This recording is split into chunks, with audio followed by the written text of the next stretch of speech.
श्रोते हो नमस्कार. आजच्या वृत्तविशेष या कार्यक्रमात आपलं स्वागत. श्रोते हो, विद्यार्थ्यांच्या भवितव्याची दिशा ठरवणारी 12वीची परीक्षा आजपासून सुरू झाली आहे. या निमित्तानंच विद्यार्थ्यांसाठी या परीक्षांचा अनुभव दडपणमुक्त आणि आनंददायी असावा या संबंधीच्या विविध पैलूंवरची चर्चा आपण आजच्या वृत्तविशेषमध्ये करणार आहोत. श्रोते हो, राज्य माध्यमिक आणि उच्च माध्यमिक शिक्षण मंडळाच्या 12वीच्या परीक्षेला आजपासून राज्यभरातल्या 9 विभागीय मंडळांमध्ये उत्साहात सुरुवात झाली आहे. यंदा 15,32,000पेक्षा जास्त विद्यार्थी या परीक्षेला सामोरे जात आहेत. शालेय शिक्षण मंत्र्यांनीही विद्यार्थ्यांना कोणतंही दडपण न घेता उत्सवाच्या भावनेनं परीक्षेला सामोरं जाण्याचं आवाहन केलंय. प्रत्यक्ष परीक्षा सुरू असताना प्रश्नपत्रिका अधिक आत्मविश्वासानं कशी सोडवावी, वेळेचं अचूक नियोजन करून उत्तरपत्रिकेत नेमका प्राधान्यक्रम कसा ठेवावा याकडे लक्ष दिलं तर विद्यार्थ्यांच्या यशाचा मार्ग अधिक सोपा होणार आहे. यामुळेच तर विशेषतः कठीण विषयांच्या पेपरसाठी वेळापत्रकात खंडही ठेवला आहे. याच पार्श्वभूमीवर रिव्हिजन आणि अभ्यासासाठी वेळापत्रकाचं प्रभावी नियोजन कसं करावं, वाचलेले मुद्दे वेळेवर आठवण्यासाठी कोणती सोपी तंत्र वापरता येतील या आणि अशा मुद्द्यांवर मार्गदर्शन करत आहेत प्राध्यापक शैलेश औटी. प्रिय विद्यार्थी मित्रांनो, कोणत्याही परीक्षेसाठी वेळेचं आणि आपल्या अभ्यासाचं नियोजन महत्त्वाचं असतं. परीक्षेच्या ठिकाणी पोहोचण्यापासून हे वेळेचं नियोजन सुरू होतं, कारण वेळेवर पोहोचलं की अनावश्यक ताण मनावर येत नाही. लेखी परीक्षा देत असताना सर्वात आधी लक्षात ठेवायची गोष्ट म्हणजे पेपर हातात आला की लगेच लिहायची घाई करू नये. पहिली 2 ते 3 मिनिटं फक्त प्रश्नपत्रिका शांतपणे वाचण्यासाठी वापरावीत. किती प्रश्न सोडवायचे आहेत, कुठे पर्याय दिले आहेत, कोणत्या प्रश्नाला किती गुण आहेत, या सगळ्या गोष्टी नीट समजून घेतल्या की मन स्थिर होतं आणि गोंधळ कमी होतो. त्यामुळे लगेच लिहायला सुरुवात न करता आधी प्रश्नपत्रिका समजून घेणं फार महत्त्वाचं आहे. यानंतर उत्तर लिहिताना सुरुवात नेहमी सोप्या आणि नीट येणाऱ्या प्रश्नांपासून करावी. यामुळे आत्मविश्वास वाढतो आणि वेळेचं गणितही योग्य रीतीने बसतं. अवघड प्रश्नांवर सुरुवातीलाच वेळ गमावण्यापेक्षा तो थोडा नंतरसाठी ठेवलेला चांगला. उत्तरं कोणत्या क्रमानं सोडवायची यासाठी एक साधा नियम लक्षात ठेवा. सर्वप्रथम पूर्ण खात्रीचे प्रश्न, त्यानंतर मध्यम अवघड प्रश्न आणि शेवटी जास्त विचार करावा लागणारे प्रश्न. प्रत्येक प्रश्नासाठी अंदाजे वेळ मनात ठरवणं गरजेचं आहे. उदाहरणार्थ 5 गुणांच्या प्रश्नांसाठी तुम्ही जर 7 ते 8 मिनिटं ठेवली असतील तर 10 गुणांच्या प्रश्नासाठी 15 मिनिटांच्या आसपास वेळ द्यावा. त्यामुळे शेवटी वेळेचा ताण येत नाही. पेपर संपत आला की अनेक विद्यार्थी शेवटपर्यंत लिहितच राहतात आणि तपासणीसाठी वेळच राहत नाही. पण ही मोठी चूक ठरू शकते. पेपर संपण्याआधीची 5 ते 10 मिनिटं फक्त तपासणीसाठी राखीव ठेवावीत. तपासताना प्रश्न क्रमांक बरोबर आहेत का, एखादा उपप्रश्न राहिला आहे का, शब्दलेखन, आकृती, सूत्रांमध्ये काही चूक झाली आहे का, हे शांतपणे पाहावं. पूर्ण उत्तर बदलण्यापेक्षा छोट्या चुका दुरुस्त करणं हे अधिक महत्त्वाचं असतं. या दृष्टीनं वेळेचं नियोजन करायला हवं. आता थोडं बोलूया परीक्षेचं वेळापत्रक आणि 2 पेपरांच्या दरम्यान मिळणाऱ्या सुट्टीच्या दिवसांच्या योग्य वापराबद्दल. अनेक वेळा परीक्षेच्या वेळापत्रकात काही विषयांमध्ये अंतर दिलेलं असतं. हा काळ खूप मौल्यवान असतो. या दिवसात नवीन अभ्यास सुरू करू नये, हे विशेषच लक्षात ठेवावं. या वेळेचा उपयोग आधी शिकलेलं पक्क करण्यासाठी, उत्तरं लिहिण्याचा सराव करण्यासाठी आणि मागील वर्षांच्या प्रश्नपत्रिका सोडवण्यासाठी करावा. दिवसाचं नियोजन 3 भागांमध्ये केलं तर ते अधिक परिणामकारक ठरतं. सकाळच्या वेळेत जड विषय किंवा लेखनाचा सराव, दुपारी वाचन आणि मुद्दे आठवणीत बसवणं, तर संध्याकाळी सराव आणि उजळणी असा साधा आराखडा उपयोगी ठरू शकेल. उजळणी कशी करावी हा प्रश्न सगळ्यांनाच पडतो. उजळणी म्हणजे पुन्हा सगळं वाचणं नव्हे, तर काही महत्त्वाच्या गोष्टी आठवणीत ताज्या करणं होय. वारंवार विचारले जाणारे प्रश्न, जास्त गुणांचे मुद्दे, व्याख्या, सूत्रे आणि तारखा यांना या ठिकाणी प्राधान्य द्यावं. मुद्देसूद नोट्स तयार कराव्यात आणि प्रत्येक उत्तरासाठी काही कीवर्ड्स किंवा कळीचे मुद्दे लक्षात ठेवावेत. हे कीवर्ड्स समोर असले की संपूर्ण उत्तर आपोआप आठवतं. शेवटी एवढंच सांगावंसं वाटतं, परीक्षा म्हणजे भीती नाही. तुम्ही अभ्यास केलेला आहे, तुम्हाला येतं आहे. फक्त शांत राहा, वेळेचं योग्य नियोजन करा आणि आत्मविश्वासानं लिहा. पेपर हा कोणी तुमच्या समोर उभा असलेला शत्रू नाही, तर तो तुमचं ज्ञान प्रकट करण्याची एक संधी आहे. श्रोते हो, परीक्षेच्या या काळात केवळ अभ्यासच नाही तर विद्यार्थ्यांचं मानसिक स्वास्थ्यही तितकंच महत्त्वाचं असतं. याच पार्श्वभूमीवर पंतप्रधान नरेंद्र मोदी यांनी काल परीक्षा पे चर्चा 2026च्या दुसऱ्या भागात देशभरातल्या विद्यार्थ्यांशी साधलेल्या संवादात यशाचा मंत्र दिला. केवळ वाचन करण्यापेक्षा लिहिण्याचा सराव करणं, पुरेशी झोप आणि श्वसनाच्या व्यायामाचं महत्त्व पंतप्रधानांनी यावेळी अधोरेखित केलं.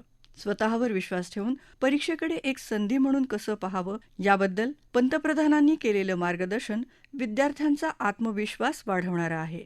ऐकूयात पंतप्रधानांच्या या संवादातले काही महत्त्वाचे अंश. एक वीक देख लीजिए परीक्षा के पहले का, सभी चीजों को आपने ऊपर नीचे तो कर ही लिया होगा. आप मान के चलिए आपने जो सुना है, आपने जो पढ़ा है वो बेकार नहीं गया है, कहीं ना कहीं तो स्टोरेज है ही है. वो आप शांत मन से बैठ लीजिए, चिंता मत कीजिए, जैसा पेपर आता है देख लीजिए. दूसरी चीज, आप अच्छा विद्यार्थी बनना है ना, आपको उस विषय पर ग्रिप होनी चाहिए ना, तभी तो अच्छे विद्यार्थी बनोगे. सब्जेक्ट पर ग्रिप कैसे आएगी? एक अच्छा खिलाड़ी कैसे बनता है? वो लगातार कंपटीशन करता रहता है, गिरता है, पटकता है, हारता है, जीतता है, करता है, उसमें से वो खिलाड़ी बनता है. ठीक है, आपको मैं एक सुझाव देता हूँ, आप करिए. आपके क्लास में कुछ विद्यार्थी होंगे, आपको लगता है जरा पढ़ने में थोड़ा कम है, ऐसे तो होते ही है, हा? ऐसे एक आध को आप दोस्त बनाइए. ये टेक्निक बहुत कायम आई है आपको. उसको कहो कि मैं आज तुझे मैथ सिखाना चाहता हूँ. अब उसको मैथ सिखाने के लिए आप जो मेहनत करेंगे, दिमाग फोकस करेंगे, आपका मैथ्स पक्का होगा कि नहीं होगा. जब आप पुरानी परीक्षा के दिनों को याद कीजिए, अगर पुरानी परीक्षाओं को याद करेंगे तो आपको लगेगा हाँ यार, जब गया तब तो टेंशन था, लेकिन जब करके आ गए तो कुछ नहीं था. परीक्षा के लिए सबसे अच्छी चीज होती है कि आप पेपर सॉल्व करने की आदत डालें, लिखने की. ज्यादातर लोग क्या करते हैं, पढ़ते हैं. अगर खुद इस प्रकार से आप प्रैक्टिस करते रहते हैं तो मुझे पक्का विश्वास है कि आपको कभी भी तनाव नहीं आएगा. हम क्या करते हैं, पूरे दिन किताब, अरे कभी हंसो. दूसरा सबसे बड़ी चीज है जो आज लोगों को ध्यान में नहीं है, वो है नींद. अच्छी नींद लेनी ही चाहिए. आपको लगेगा ऐसा कैसा प्रधानमंत्री है जो सोने की बात करने के लिए आए, हम तो एग्जाम के लिए पूछ रहे थे. लेकिन वो नींद इतनी पूरी लेते हैं तो बाकी समय आपका बहुत ही फ्रेश, नए विचार, नए आइडिया, मन बहुत प्रफुल्लित रहता.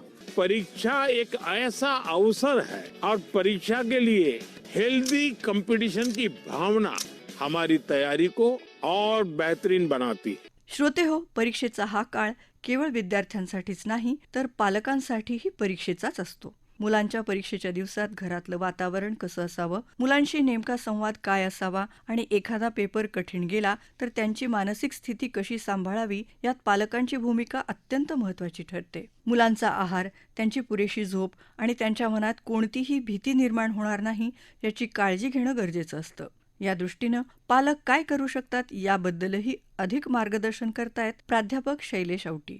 परीक्षा काळात पालकांची भूमिका याबद्दल बोलायचं झालं तर 3 मुद्द्यांमध्ये सांगता येईल. ते म्हणजे आधार, समज आणि संतुलन. प्रिय पालकांनो, परीक्षेचा काळ हा केवळ विद्यार्थ्यांसाठीच नव्हे तर संपूर्ण कुटुंबासाठी संवेदनशील काळ असतो. या दिवसात पालकांची वागणूक, बोलणं आणि वातावरण या सगळ्याचा थेट परिणाम मुलांच्या मनावर होत असतो. म्हणूनच या काळात पालकांनी विशेष जाणीवपूर्वक आणि संयमित भूमिका घेणं अत्यंत आवश्यक आहे. सर्वात आधी लक्षात ठेवायची गोष्ट म्हणजे मुलांवर ताण येऊ नये हा पालकांचा पहिला उद्देश असायला हवा. मुलांनी अभ्यास केला आहे की नाही हे तपासण्यापेक्षा त्यांना मानसिक आधार मिळतो आहे का याकडे लक्ष देणं अधिक महत्त्वाचं आहे. परीक्षा देऊन मूल घरी आल्यानंतर पेपर चांगला गेला की वाईट याची चौकशी लगेच करणं टाळावं. त्या क्षणी मूल आधीच थकलेलं आणि तणावात असतं. कसा गेला पेपर या प्रश्नाऐवजी आता तो पेपर संपला, थोडा आराम कर, इतकं साधं वाक्य मुलांसाठी मोठा दिलासा ठरू शकतं.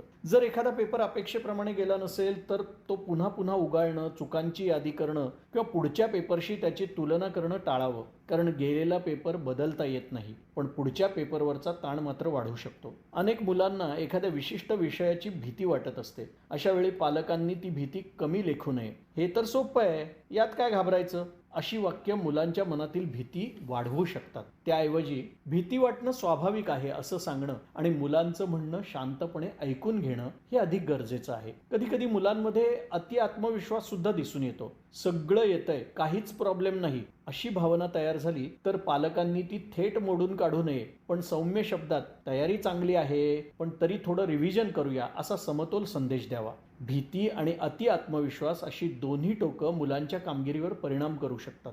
परीक्षेच्या काळात मुलांची मानसिक स्थिती चांगली राहण्यासाठी घरातलं वातावरण शांत आणि सकारात्मक असणं महत्त्वाचं आहे. घरात सतत परीक्षेची चर्चा, गुणांची अपेक्षा किंवा इतर मुलांशी तुलना हे सर्व टाळायला हवं. मुलाला हे स्पष्टपणे जाणवलं पाहिजे की गुणांपेक्षा त्याचं मानसिक स्वास्थ्य अधिक महत्त्वाचं आहे. या काळात झोप, आरोग्य आणि आहार याकडेही पालकांनी विशेष लक्ष द्यायला हवं. रात्री उशिरापर्यंत जागून अभ्यास करणं हे नेहमीच उपयुक्त ठरतं असं नाही. दररोज किमान 7 ते 8 तासांची झोप मेंदूला शांत आणि एकाग्र ठेवण्यासाठी आवश्यक आहे. आहाराबद्दल बोलायचं तर घरचा, हलका आणि वेळेवर घेतलेला आहार मुलांच्या ऊर्जेसाठी महत्त्वाचा असतो. जास्त चहा, कॉफी, जंक फूड किंवा अचानक बदललेला आहार मुलांच्या आरोग्यावर परिणाम करू शकतो. पुरेसं पाणी प्यायला मिळतंय का याकडेही लक्ष देणं तितकंच आवश्यक आहे. मुलांशी संवाद हा या काळात फार नाजूक विषय असतो. पालकांनी बोलताना शब्दांची निवड जाणीवपूर्वक करायला हवी. उपदेश देणं, टोमणे मारणं किंवा आम्ही आमच्या वेळी असं केलं होतं अशी तुलना टाळावी. त्याऐवजी ऐकून घेणं, समजून घेणं आणि गरज पडेल तेव्हाच मार्गदर्शन करणं हा संवाद अधिक परिणामकारक ठरतो. शेवटी एवढंच सांगावंसं वाटतं, परीक्षा ही आयुष्यातला एक टप्पा आहे, अंतिम मोजमाप नाही. पालकांचा विश्वास, संयम आणि सकारात्मक दृष्टी मुलांच्या यशात फार मोठी भूमिका बजावत असते. या परीक्षेच्या काळात पालकांनी परीक्षक नव्हे तर मुलांचा आधारस्तंभ बनावं. श्रोते हो, विद्यार्थ्यांसाठी परीक्षेचा अनुभव जितक्या ताणाचा तितकाच उत्साहाचा देखील. याच अनुषंगानं एरिक डाबरे आणि अक्षरा शिंदे या प्रत्यक्ष परीक्षा देत असलेल्या विद्यार्थ्यांनी प्रातिनिधिक भावना व्यक्त केल्या आहेत. आज आमचा 12वीचा इंग्रजीचा पहिला पेपर होता. पेपर हा चांगला आलेला. आम्ही जेवढा आम्हाला जमलं तेवढा आम्ही लिहिलेला आहे. पण अपेक्षा आहे की 100पैकी कमसे कम 65 ते 70च्या मध्ये येऊ. आणि 2 वर्षानंतर आम्ही पहिल्यांदा इंग्रजीचा पेपर लिहिला. आज तर थोडीशी धावपळ झाली कारण सवय नव्हती. आणि आता आमचे PCMचे पेपर अजून बाकी आहेत, तर त्याची तयारी आमची चालू आहे. अपेक्षा आहे की बोर्डा पेपर इझी काढेल, तर बघूया. बाकी तयारी तर चालूच आहे. मी माझा जेव्हा अभ्यास करत होते मला ताण येत होता, पण ह्या सगळ्यात सुद्धा मी जे आधी करत होते ते विसरण्याच्या ऐवजी मी आणखीन त्याच्यावर फोकस केला. जे मला वाटत होतं की हां हे मला जमत नाही आहे, तर मी त्याच्यावर आणखीन फोकस करत गेले. आणि जे मला वाटतं की माझ्याने हे होऊ शकतं तर मी तेवढंच केलं. जे मला असं वाटतं की हे माझ्याने होऊ शकत नाही तर परीक्षेच्या आदल्या दिवशी मी ते करायलाही गेले नाही. मला वाटतंय माझ्याने जेवढं जमेल तेवढं मी करत गेले आणि माझ्या पद्धतीने अभ्यासाचं प्रक्रिया पूर्ण केली. श्रोते हो, विद्यार्थ्यांनी कोणत्याही ताणाशिवाय आत्मविश्वासानं या परीक्षांना सामोरं जावं, याच आकाशवाणी मुंबईच्या प्रादेशिक वृत्त विभागाकडून सर्व विद्यार्थ्यांना शुभेच्छा. श्रोते हो, आपला वृत्तविशेष हा कार्यक्रम आपण न्यूज ऑन AIR या ॲपवर लाईव्ह ऐकू शकता. यासोबतच आमच्या मुंबई एअर न्यूज या यूट्यूब वाहिनीवर तसंच आकाशवाणी मराठी बातम्या या पॉडकास्ट चॅनलवर देखील या कार्यक्रमाचं ध्वनिमुद्रण आपल्याला कधीही ऐकता येईल. याबरोबरच आजचा वृत्तविशेष हा कार्यक्रम संपला. हा कार्यक्रम आकाशवाणी मुंबईच्या प्रादेशिक वृत्त विभागानं सादर केला. सादरकर्त्या आणि संपादन भावना गोखले, निर्मिती गुरुनाथ तेरवणकर, लेखन आणि समन्वय सोनाली मंचेकर आणि निवेदन श्रद्धा मुखेडकर.